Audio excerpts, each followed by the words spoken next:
get some real estate. The best way to get it is to start investing in real estate. And that's what I'm saying. Tax liens and tax deeds is the best way, good people. You don't have to have credit checks, no credit scores, no bank statements, no W-2s, none of that. No real estate license, none of that. And you can still do it while working a 9 to 5. Welcome to the Aid to Assets podcast, the ultimate podcast for aspiring real estate investors. I'm your host, Tiffany Watson.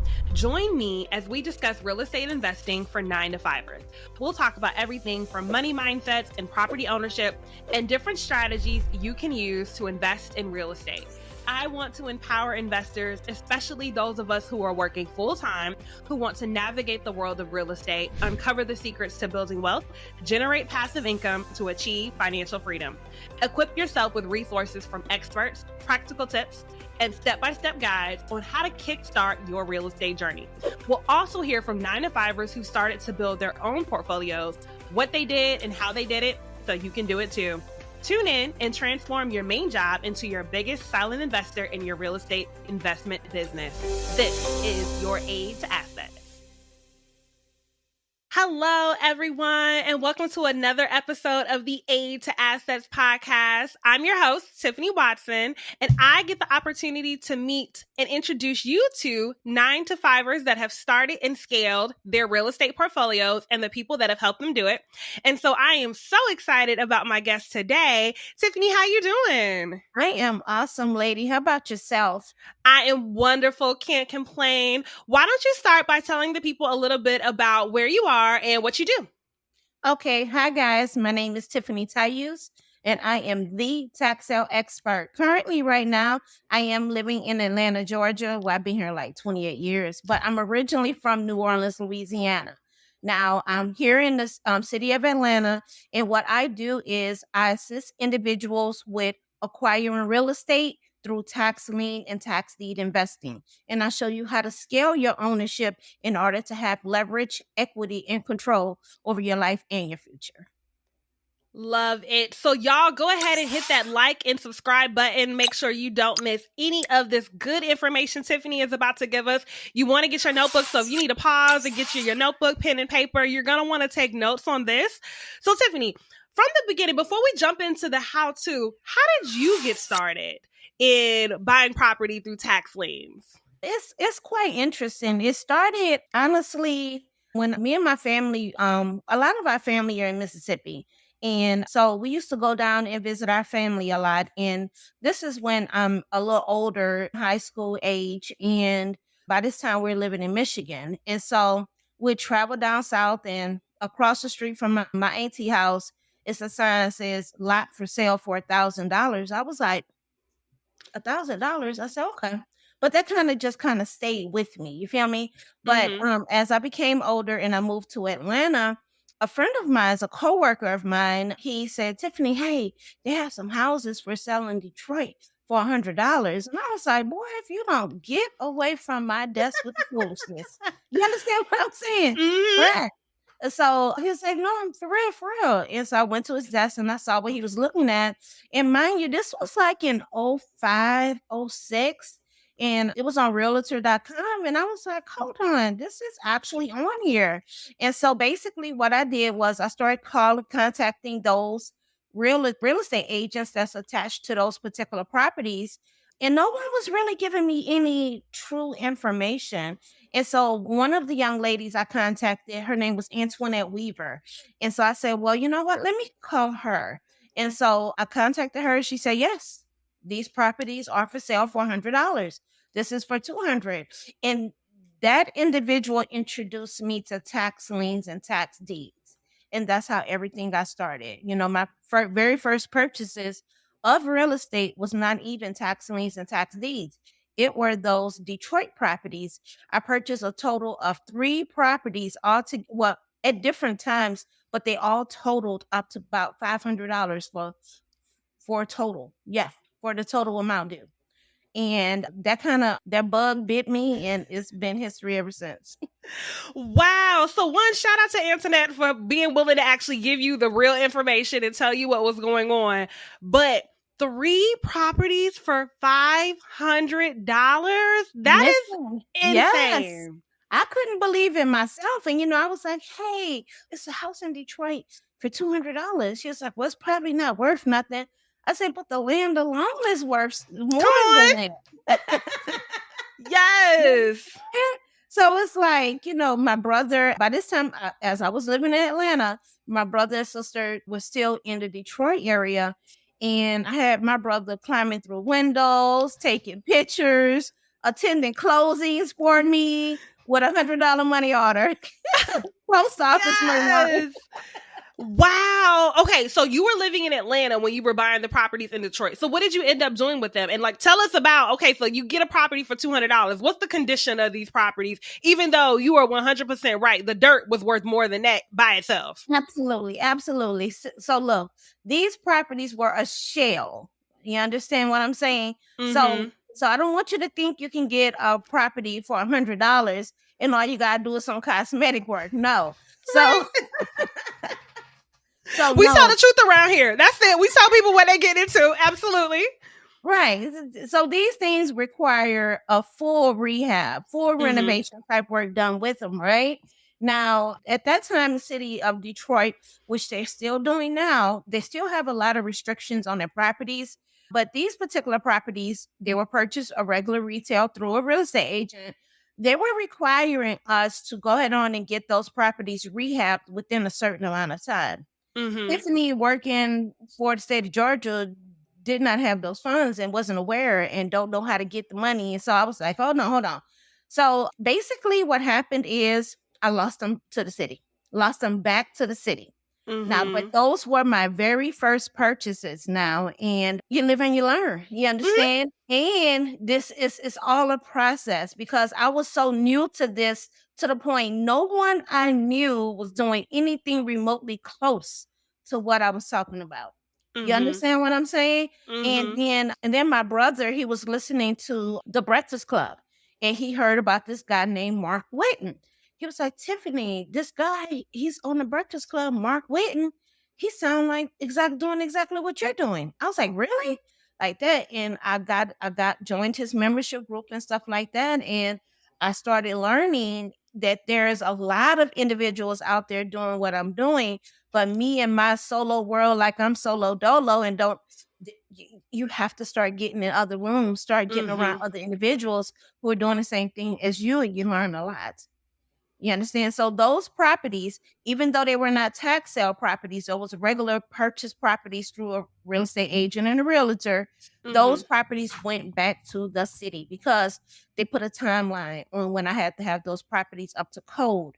And it was very unrealistic timelines due to the fact that the entire blocks in which my properties were located, no one properties were up to code.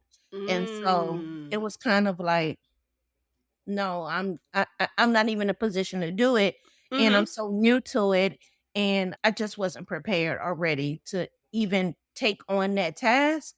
But it was a step that brought me closer and closer to where I am today. Love it. Thank you so much for sharing that story and your transparency about my first property. This was not we hit it out the park. And so I appreciate you being willing to share that because a lot of times what we hear online from different gurus is that it's just all rainbows and castles and everybody is just doing amazing. And this is a process, especially when we are breaking into something new that we have never been involved in. And we also don't know anyone else that's doing it. So we're building this plane while we're flying it. Yes. So you mentioned the mentorship program. Tell us about that and how did that help you as you continued along this real estate journey? Well, what happened with that is once I was introduced into that particular space, I started learning about other individuals and start learning and start resonating to individuals that I could relate with. You understand? So I start learning about different things, using the land as collateral, understanding comps and what's going on in the areas, doing due diligence. Me, Tiffany, just buying $100 house. I said, I don't care. This house is $100. I want it. Right. I have $100, but being able to have strategies on the back end to where, okay, Tiffany, what are you going to do with this property? Or are you in a position to do anything with it? And if you're not, let's put ourselves in a position so that we are able to. So being able to have mentors, I have mentors that don't even know that they were my mentors. You understand? I have Mm-hmm. and just from my experience, because honestly, Tiff, I thought I was the only one in the world that then came up with something and found something. But once my brother, opened that particular door for me, I've learned that it's so many of us out here doing it, but Yeah. just making sure you get in those right rooms and get educated. And it's always an answer. It's always a solution. You just Mm-hmm. don't know what that solution is yet until you get around the right people. Absolutely. Now, Hmm. I love what you just said. And so I've said it too. So I want you to explain to the people because you mentioned you had mentors that did not know they were your mentors. Tell us a little bit more about that. I'm just telling you, look. So Max Maxwell, I don't know if you guys know Yep. Max Maxwell.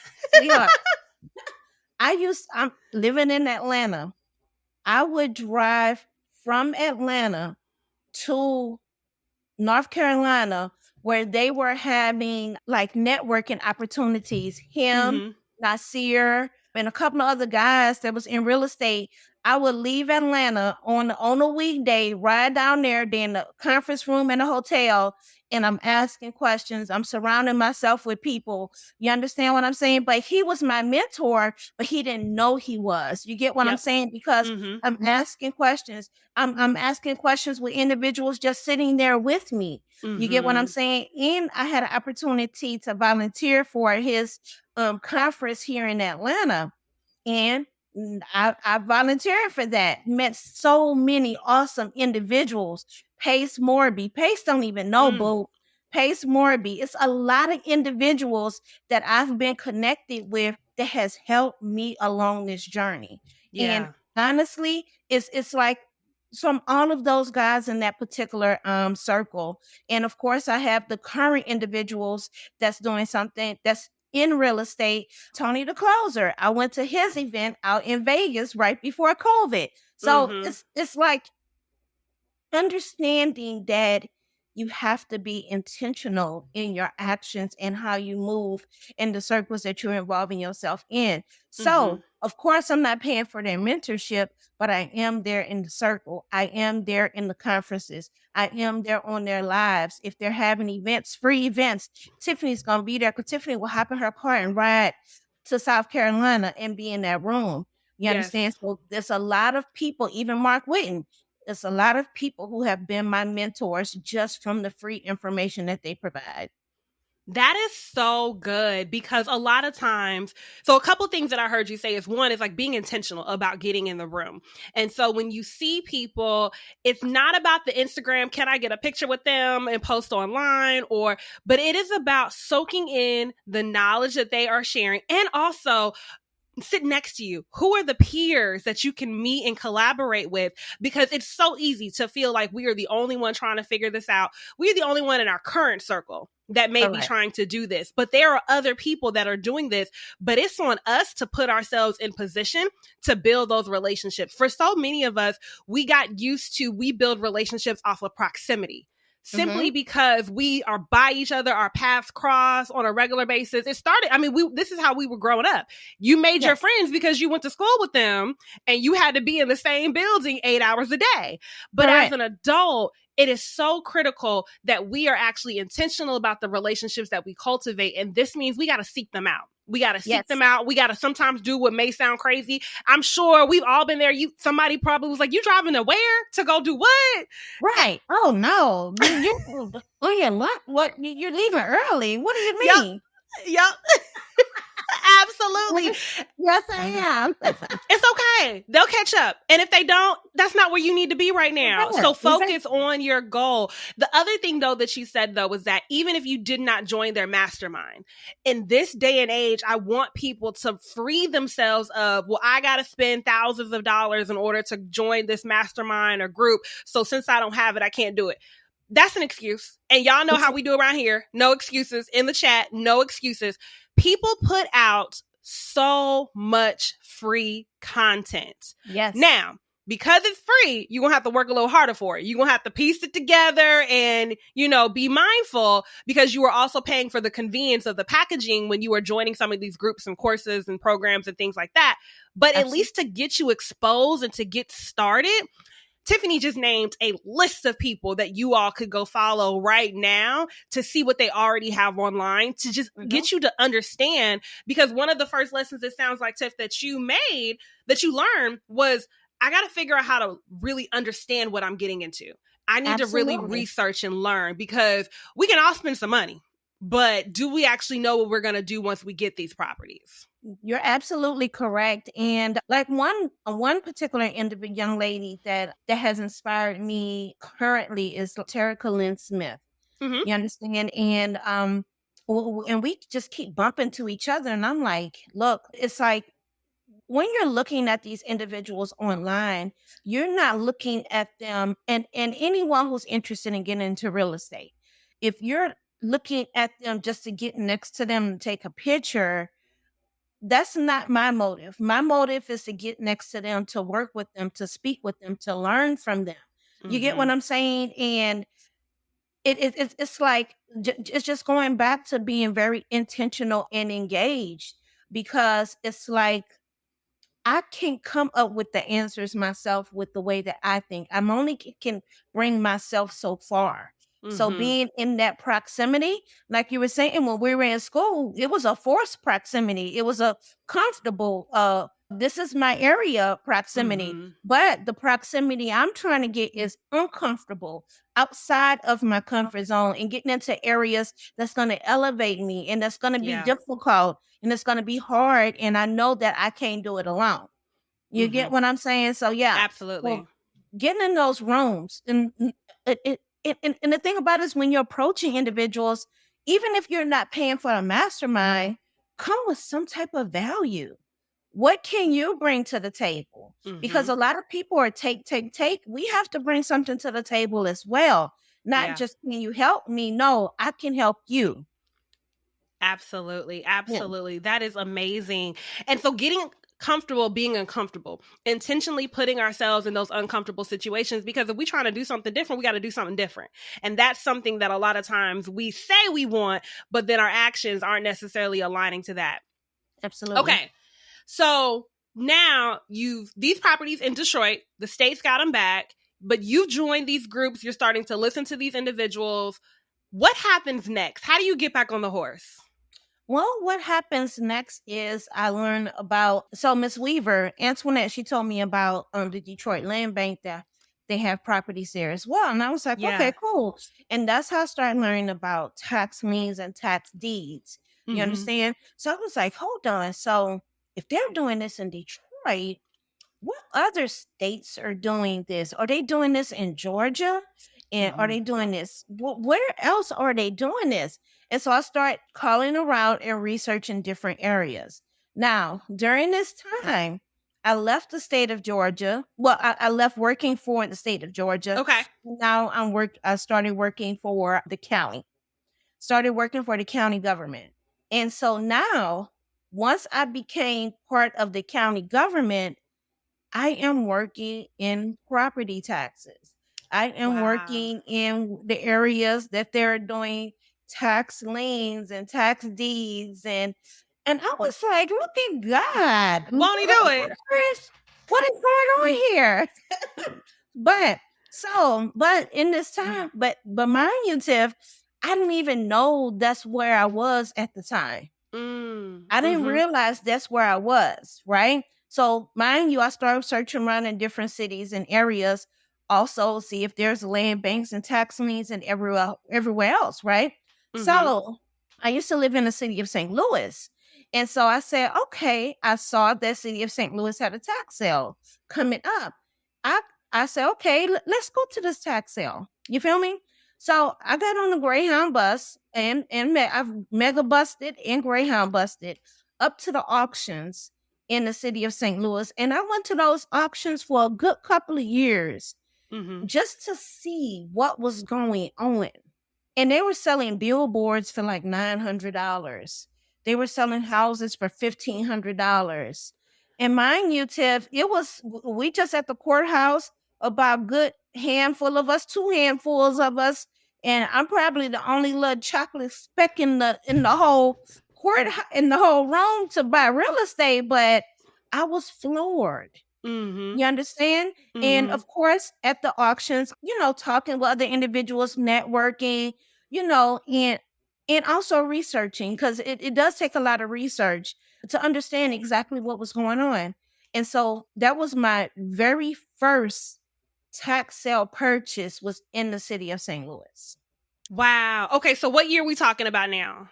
Oh, first tax sale purchase would have been probably 2014, 15, 16, somewhere in the mix of there. Okay. Okay. So talk about by any means necessary. So we take in the Greyhound bus to St. Louis from Atlanta, With my and you paycheck, did that a couple of times, you with, with, mentioned. with my paycheck, I was doing that quite often with my paycheck, because City of St. Louis have a total of good 4 to 5 tax sales per year. Okay. You understand what I'm saying? So I would be calling my landlord and like, I'm gonna be late on rent. You understand? And of course, you play the whole rent game and all that good stuff. And Mm-hmm. of course, you go down and pay your rent, but I'm taking my paychecks up here to go buy a house, go buy a Mm. property. You Mm-hmm. understand? So yes, so Mega Bus in it, Greyhound in it, and y'all. This was back when Mega Bus was putting you out on the corner at 2, 3 in the morning, and you don't know where you at. No. See, but listen, by any means, right? By any By means. any means. Okay, so tell us about the first property that you got in St. Louis at the auction. What was Okay. it? How much did you pay for? All the fun Okay. stuff. So let me tell y'all. So this particular property, I was like, oh yeah, I want this property right here. And mind you, this is back when it ain't a whole lot of us up in there. It ain't a whole lot of people, period. You understand? Mm-hmm. So it came to my property and I said, stop, because you got to go through the whole you have to understand what to do when you're in there, right? So I Mm-hmm. say, so I did all my due diligence before. I've looked at the property, peeking through the windows. I know that someone lives in the property, but that's a good thing. And so I did all my due diligence before I even got there. So I started bidding on the property, and what happened is someone started bidding against me. So someone else wants the property as well. Okay. So Tiff, we probably bidded that property up to a good $3,800, and I won it, right? And I said, whoa, I won the property like that. And so I already have different things set up in the background where if I already have my set amount that I'm spending, but if I go over that amount, I already have someone on standby that's going to go ahead and send me the rest of the money. So Mm-hmm. that's what I did. I'm already over. Contact my folks. Hey, I need the money. Mm-hmm. Something happened where at my bank where we couldn't get the money for 24 hours, but I have to have it paid by the close of business that day. Oh no. Listen, so I'm running around I'm like, oh hell no. So I said, go to the bank and just put the money in the bank, and I'll just use the ATM and just withdraw the money on ATM. My ATM only have $500 limits per day. Oh no. So I'm like, oh, I'm like, what in? I'm like, oh no, this cannot be happening to me. Because if you do not pay for your property, what happens is you're banned from the tax sale. Completely? You're never able to be at a tax sale again. Wow. They're not playing Listen, no games. right in City of St. Louis, their tax sales last for 3 days. Whatever is not paid for and sold the first day will be reoffered the next day, and Mm-hmm. whatever is not paid for and sold the second day will be reoffered on the third day. So I was just like, I was in contact with the sheriff lady up there. I was like, hey, the funds, it's not going to be for 24. Them folk weren't trying to hear none of that. Do you hear me? So I was just like, oh, Lord. I couldn't even sleep the next night. And I'm just like, forget it. I'm just going to go up there day two and just bid on it because the money will be here. I'm just going Mm-hmm. to go bid on it again because I won it, but I didn't pay for it. You feel what I'm Mm-hmm. saying? So day two, I went up there, bid on the property. Well, $1,600, wasn't nobody bidding against me. And Because the I got person wasn't there. What? And I got it for the starting bid amount of $1,600. Won't he do it? $1,600. Wait. Mind you, I still was able to pay for the property because, of course, I got the money to pay for it now, right? Right. Got more than enough to pay for it now. Wait, but you weren't banned since you hadn't paid for it the first day? That I was banned, but it's gonna be after that sale is over. Got you. Okay. Okay. So once that sale was over, I was banned from the auction, but I still But you got your property already. but I got my property and everything. So moving forward from there, I had to get my dad to bid on all my properties for me. Okay. And so it took a few years. I contacted the Sheriff Betts. I had to have a meeting with him and his entire team. They questioned me, asked me what happened. It was a whole big ordeal, you know. Wow. Yeah, it was a microphone record. They wanted to understand this whole process, and he lifted the ban. Wow. Closed mouths don't get fed, right? This is true. Because I didn't feel like playing with my daddy with my properties, child. He Oh my goodness. Okay. So wait. So before you even got to this auction, they already tell you what properties are going to be up for auction, it sounds like. Is that right? Yes. So the list of properties that's for sale is going to come out 2 weeks prior to the date of the auction. Okay. So it's going to be at any time a county entity is going to have a tax sale. What they're going to do is they're going to advertise it. They have to put it on public notice. You understand? So they have to advertise it in their judicial newspaper, and a lot of counties will put that information online. So the information is available in the city of St. Louis 2 weeks prior to the sale. Okay. So then you had this list 2 weeks prior. Mentioned you did your due diligence, so you were already researching properties, and especially now with technology, it's so easy to get information about properties online, even if you're not there because you were from a distance. But then you mentioned you were also looking through windows and seeing. Yes, because that is the last part of your due diligence is you're doing all of your online work to decide, okay, if this is something you want or maybe not. If it's in your budget, yes. So we want to research it, but the last part of the research is physically putting your eyes on that property.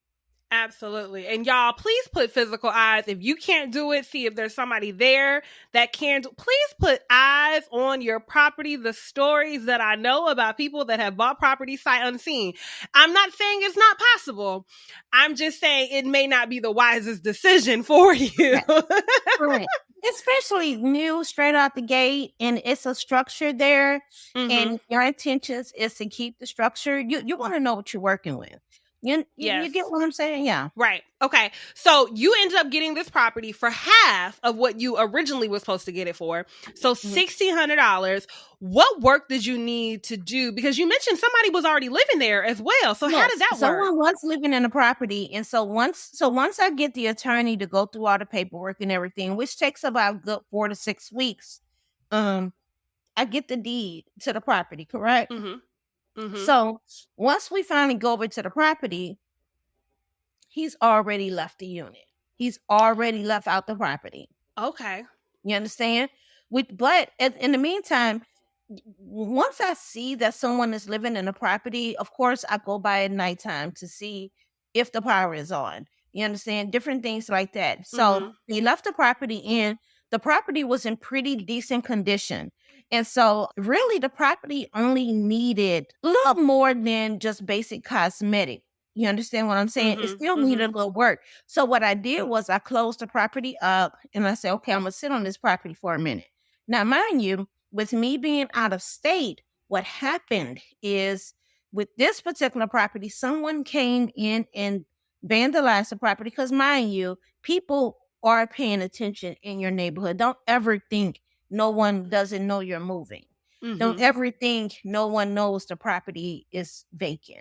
You understand what I'm saying? So someone came in and took the plumbing and wiring out of the property.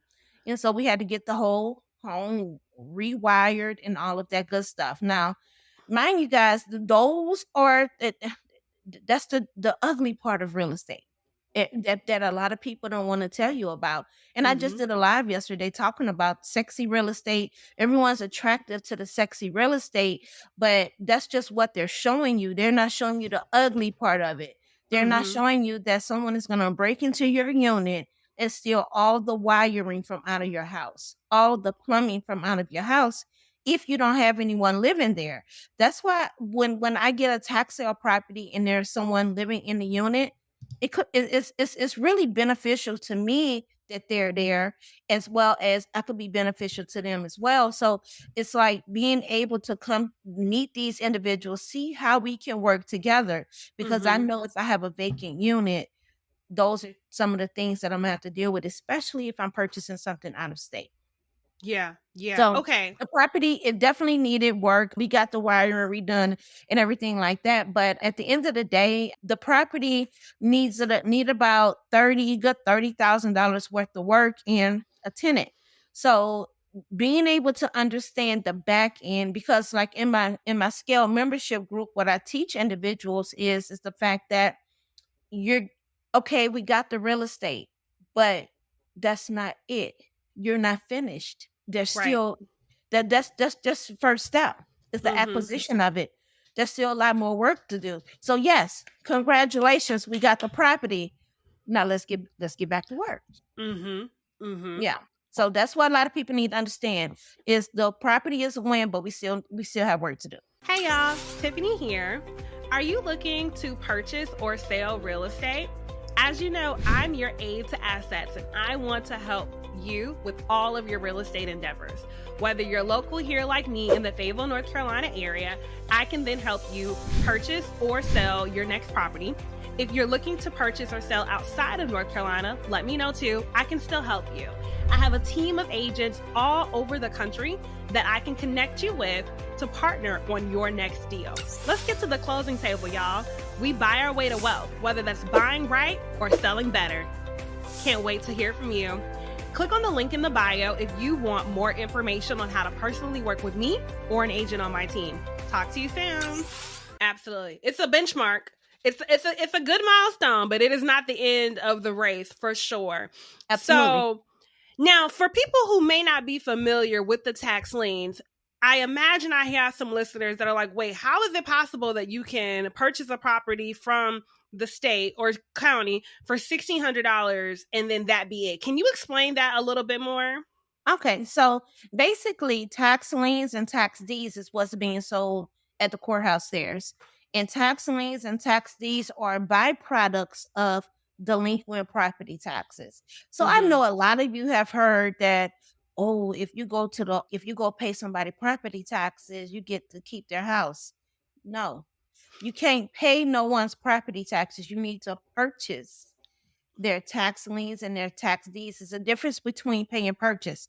So Mm-hmm. if you pay someone's property taxes, basically they may send you a thank you card, like thank you so much. We need to do this again next year. Yep. But when you purchase their liens or their deeds, depending Mm-hmm. on your state and county, what happens is you have a vested interest Yep. within that property now. You Mm-hmm. understand? If you're purchasing a lien because you're in a tax lien state, what happens is you take first position over all other liens on that property, including the mortgage. The mortgage Mm-hmm. is a lien. Now, if you're a tax deed state, depending if it's a redeemable deed, you you have possession of that actual deed. All this information is recorded at the courthouse. You're the deed holder. And if it's a redeemable deed, what happens is state statutes allow that property owner a certain amount of time to come back to reclaim that from you. But Mm-hmm. it reclaims it with interest attached to it. You understand? So it's a win-win situation. And if you're in a tax deed state, similar to the way the city of St. Louis operates, when you purchase a property at a tax sale, the property is yours. Love After it. you complete the confirmation process, going through all the other detailed processes and procedures they have in place in order for you to get that deed in your name. Perfect. Thank you so much for that breakdown for those that aren't familiar. So, y'all, depending on where you want to invest, whether that's home where you are or if you want to be an out of state investor, a big portion of that is to figure out, are you going to be in a tax lien state or a tax deed state, and what does that mean for you?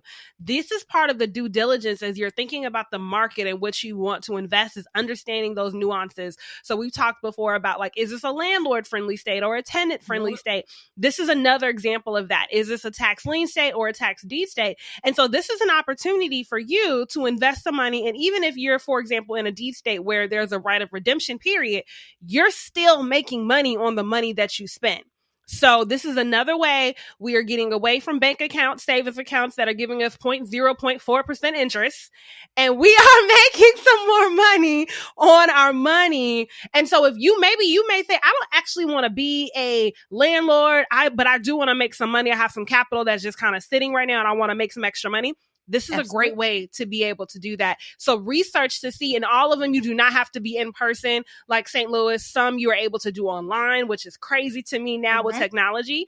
After the pandemic started, they weren't able to do auctions in person before. So a lot of these government of the entities, they had to create an online system. And for many of them, they haven't gone back to in person, which makes it a lot easier for out-of-state investors, which is super cool. Now, can you tell us a little bit about that right of redemption period? Let's say, for example, I purchase in a state that has right of redemption, and then the owner wants their property back. What is that process like? What that process is like, well, let's say that we're going to be, what's a redeemable deed? Georgia. Let's say we're right here in the state of Georgia, right? Mm-hmm. So you purchase a property on the courthouse stairs. You get the tax deed. It's recorded at the courthouse.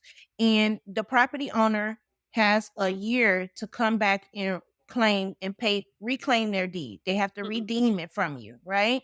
So within that particular moment during that redemption period, at any time, the property owner is not going to actually contact you. They have to go through the courthouse. The courthouse is always going to act like the middleman. So you ain't got to worry about nobody come knocking at your door. Give me my property back. And nor should you go to that property and for any reason about anything about that house. You understand what I'm saying? Because you are that deed holder. So you cannot be telling those people get out of the house, because I've seen the stories is out of control. So during that redemption period, you have to allow the property owner to actually redeem. And now if the property owner does redeem, what they're going to do is go to the courthouse, the sheriff's office, and pay the funds in order to redeem that property, which means they're going to pay the amount that you paid plus the 20% interest. So you get what I'm saying? So they're paying that money's back that is due, and you're going to receive your funds back plus 20% interest. I just want you to say that again. How much interest are they paying? 20% interest, and that's just in the first year. Now, mind you, what the state of Georgia is the fact that 20% penalty is activated the day the property is sold. So let's say the property owner, they run into the courthouse the next day, like, I'm late. My flight was late and I couldn't get in. They owe 20%. Period. Do you understand what I'm saying? But there's some other states where if they come running, I missed my flight. I'm here to make my payment here. It's 1.5% of the amount they paid. So you have to understand how your specific state statutes are written so you know exactly the type of return that you're going to receive. Now, with the state of Georgia, it's 20%, and that's for the first year.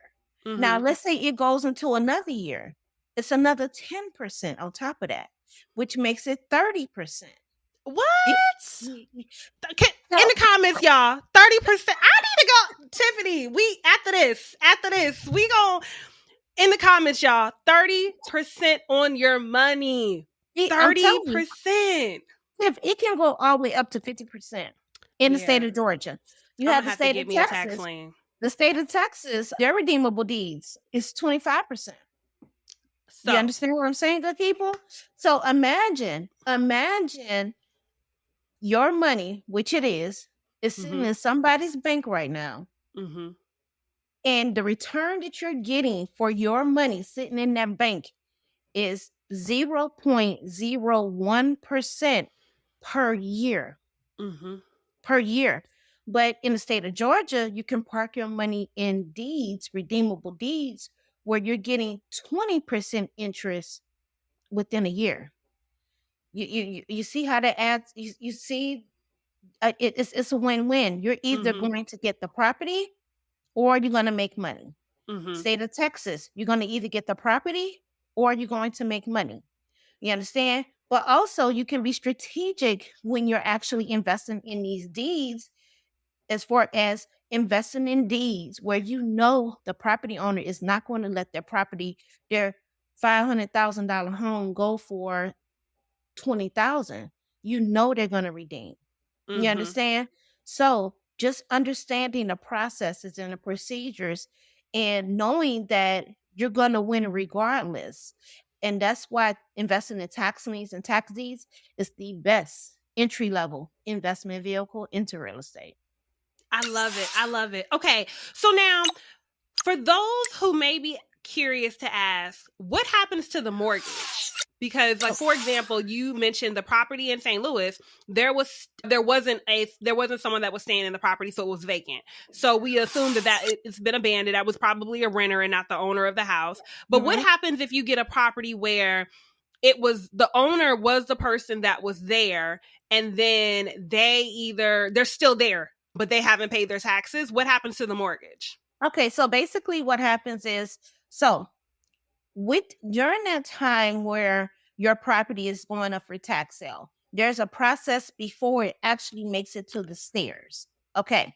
Now, before it makes it to the stairs, the county and the sheriff's office, they work together and start contacting all vested parties that have some type of interest within that property, whether it's your mortgage company, whether it's the HOA, whether it's IRS, the state for income tax, any type of lien attached to their property, they're going to be contacted and notified via mail, certified mail, letting them know that this property is going up for tax sale.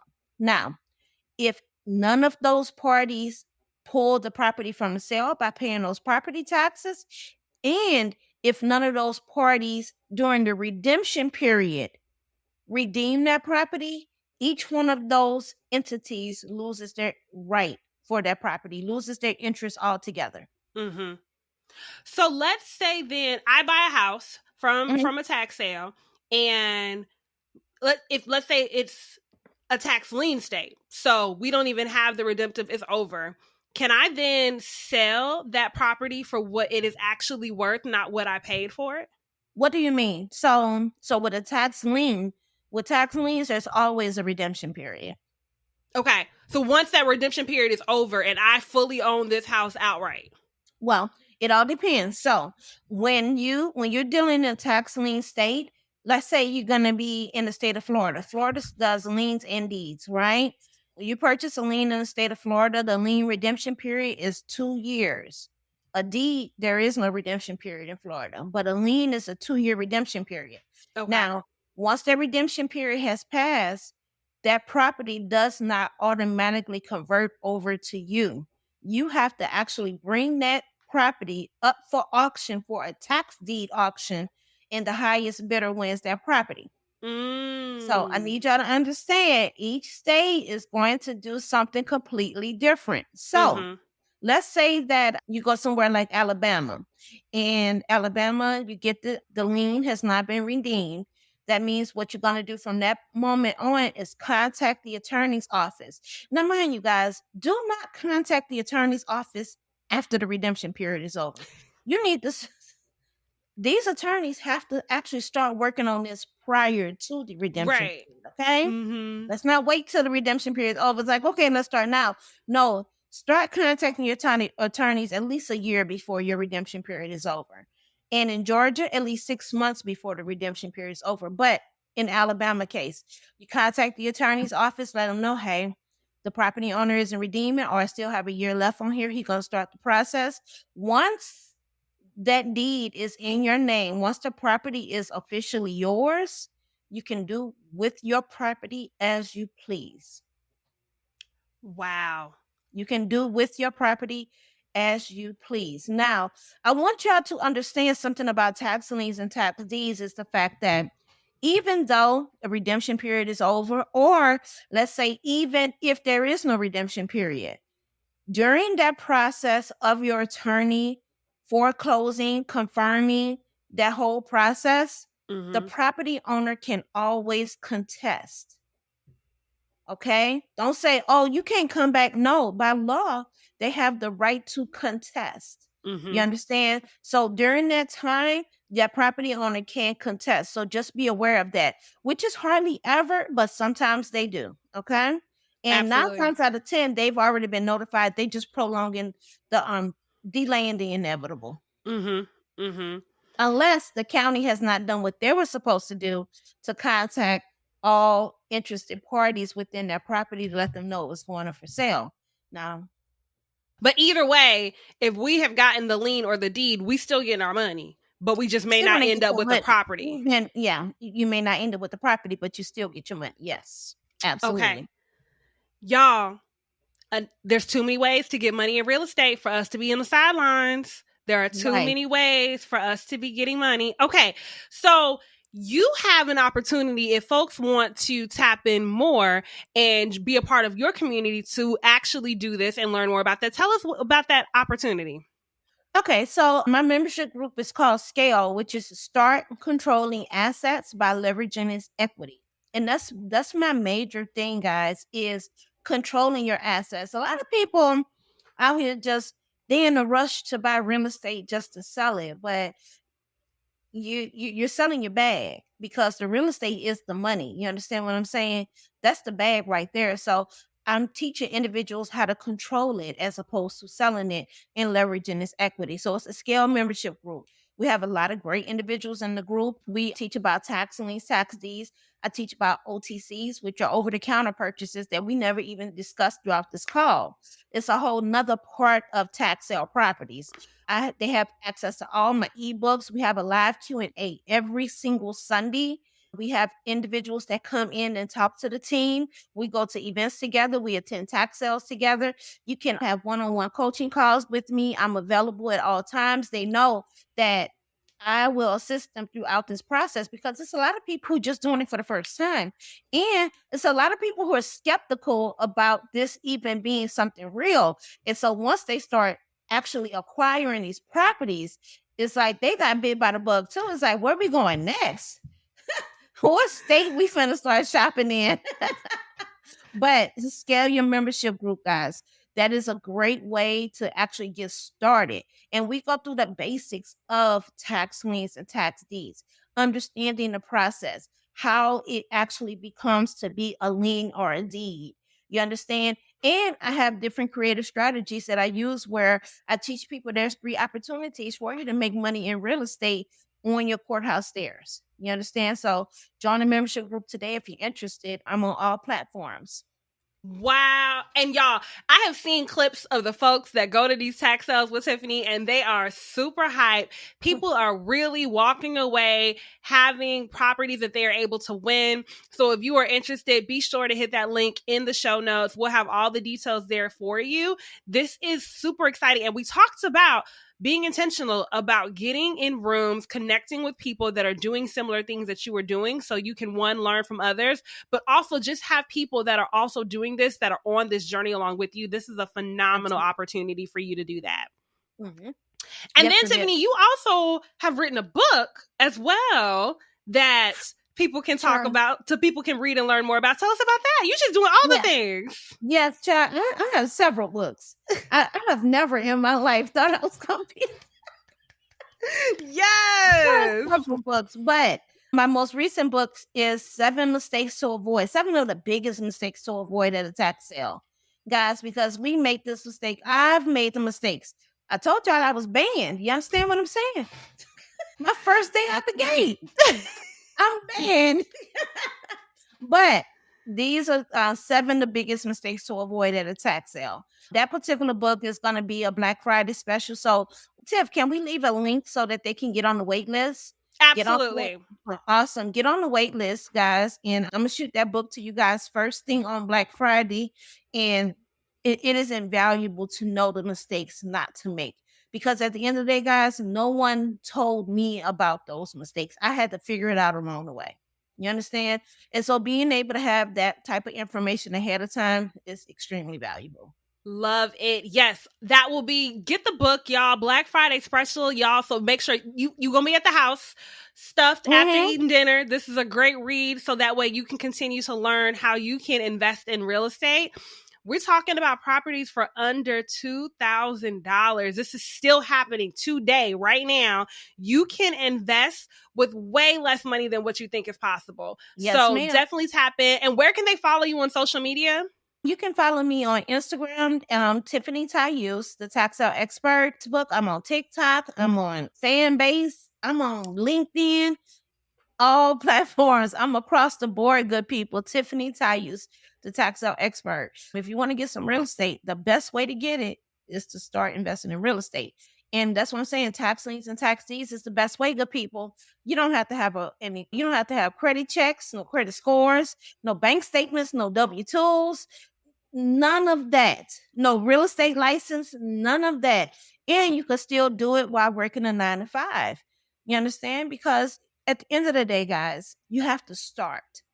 And starting is sometimes is the biggest hurdle is just being able to start. And if you're ready to scale, join me so you can get yourself some real estate. Nobody do it better. First trip I took the Kelly, had the Miller. Yeah.